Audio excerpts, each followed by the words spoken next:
Сказала солнце: буду век светить, совсем не буду с неба уходить.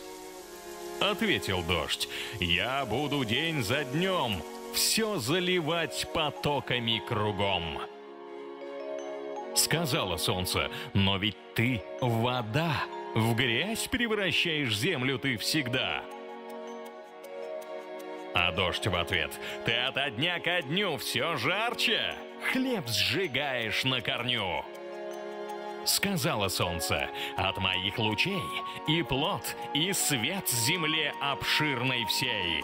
Они так долго спорили в пылу, так друг на друга сыпали хулу, что под конец решили слово дать, бесплодный этот спор не продолжать.